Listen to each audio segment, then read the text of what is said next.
বিশালগড়ের হরিশনগর এলাকায় বাজার থেকে ফেরার পথে চা দোকানে বসে থাকা বিকাশ বিশ্বাসের ওপর হামলার অভিযোগকে কেন্দ্র করে চাঞ্চল্য। গুরুতর আহত বিকাশ বর্তমানে আগরতলার জিবি হাসপাতালে চিকিৎসাধীন।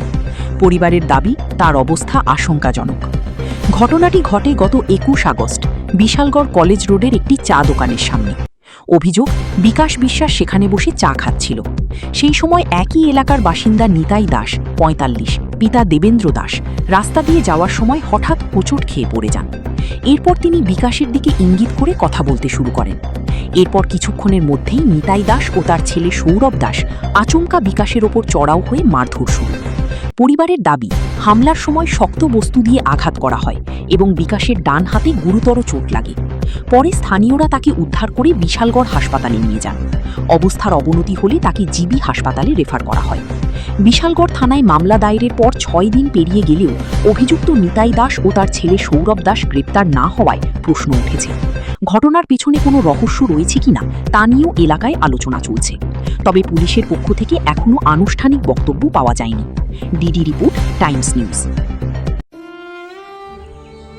আমার ভাইয়ের নাম বিকাশ বিশ্বাস।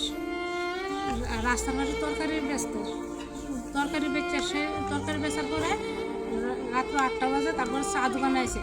রাস্তার পাশে চা দোকানে এসে চা খাইতে হয়। তারপরে নিতাই দাস হে আইসে, করতে যায়নি, হে আইসে এসে হুচুকতে পড়ে গেছে রাস্তার সামনে। পড়ে জানে মুখ বাসা বেশি মুখ বাসা করে বকতাছে। বকার পরে তখন আমার ভাইয়ে কইতাছে যে তুমি বকতাছো কেরে। এ কথা কনে হে উল্টা আমার ভাইয়ের দইরা মারতাছে। মারার পরে তারপর হের ছেলে আছিল সৌরভ দাস রাস্তার পাশে। তারপর হের ছেলে কি তা গিয়ে নাচ ছুড়ে এসে গিয়া ইট লুয়ে এসে আমার বাইরে গিয়ে উল্টা হেও গিয়ে মারতাছে। মারার পরে ডান হাতরার ভিতরে একটা ইট দিয়ে বাড়ি দিছে, ডান হাতরা ভাঙ্গে লাইছে। তারপরে হের মাও উদ্দা ছিল না, মার নাম হয়েছে রূপা দাস।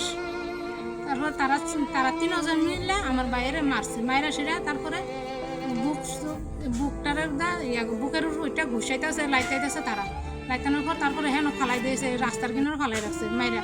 তার ভাড়া প্রতিবেশী দেখছে, দেখে সে জল টল ঢালছে, ঢাললে সেরা তারপরে বিশালগড় হসপিটাল লইয়া গেছে। লইয়া যাওয়ার পরে তারপর জিবিতে রেফার দিছে। রেফার দেওয়া না হলে আমার বাইরে বেশি খারাপ রক্ত বমি করতেছে। এটার লেগে আমি আপনার কাছে এগুলো আবেদন করি যে আমার ভাই সুস্থ বিচার চাই। এই আসামি নামে কেস দিছি, কিন্তু আসামিও কিন্তু ঘুরতেছে, কিন্তু পুলিশে কোনো বিচার করতেছে না, কিন্তু আসামি ঠিকই ঘুরতেছে। আর এমন একটা কাগজ হসপিটালও থানাতেও দিছি, কিন্তু আমার কাছেও আছে, কিন্তু তারা কোনো গ্যারেজও করতেছে না। কিন্তু আরও এলাকাবাসীও দেখছে, পাড়া প্রতিবেশী আছে হেতারও দেখছে। আমি দেখছি বিকাশের বাড়ি ফলায় মারতাছে। ওই শুনে সেরা আমরা দৌড়াই গেছি, গিয়া সেরা দেখতেছি তারা 3 জনে মিলে মারতাছে। হেরে নিচে ফেলায় সেরা তারা 3 জনে, সৌরভ দাস আর পিতাই দাস আর রূপারানী দাস, তারা মিলে মারতাছে। আমরা গিয়ে এসব দেখছি, দেখে আমি এরপর দিয়ে হসপিটালে লয়ে গেছে। গুরুতর অবস্থা, হ্যাঁ বাঁচবে কিনা শিওর নেই।